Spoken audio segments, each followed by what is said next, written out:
Miniature paintings is something we take in our hands, hold it close to us with care. We read, observe it to feel a sense of intimacy with this piece of art.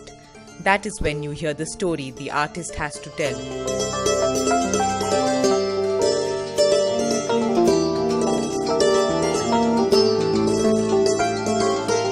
Pahari painting, meaning a painting from the mountainous regions, is an umbrella term used for a form of painting done mostly in miniature forms, originating from the Himalayan hill kingdoms of North India during 17th to 19th century, notably Basoli, Chamba, Kangra, Guler, etc. Pahari painting grew out of the Mughal painting, though this was patronized mostly by the Rajput kings who ruled many parts of the region. At the same time, the themes of the paintings revolved around illustrations of great epics, Puranas, the depiction of Devi Mahatmaya. There were also themes of love and devotion between Radha and Krishna. Chamba paintings are quite similar in appearance to Mughal-style paintings with strong influences of Deccan and Gujarat style also.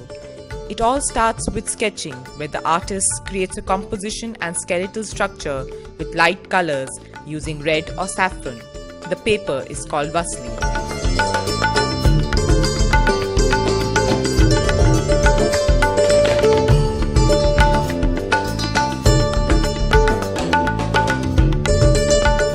After the sketch, a white pigment called khadiya is applied to fill cavities and gaps of the paper.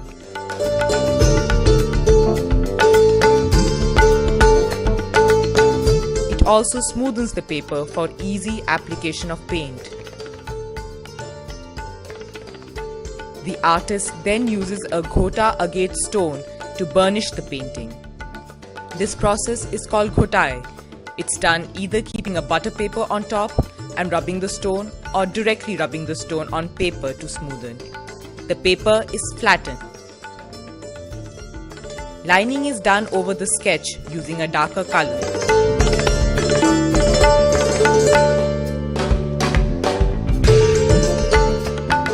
Natural and synthetic colors are used. Gum is added to the pigments, which enhances the color and hold.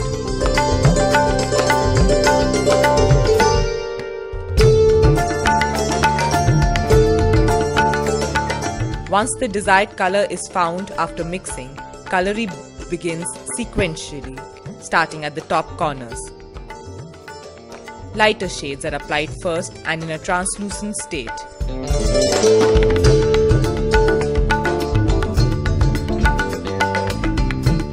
The artist gives hurried brush strokes on the pigments called pardas.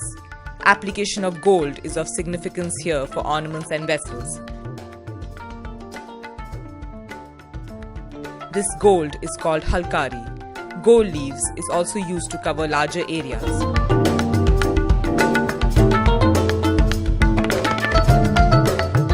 After coloring, the painting is taken for a final burnish using an agate stone. The finishing is obtained by applying a lining on the colors called khulai, thus detailing the final work, like superfine strokes are applied for the hair. The painting is now ready to be held delicately and admired.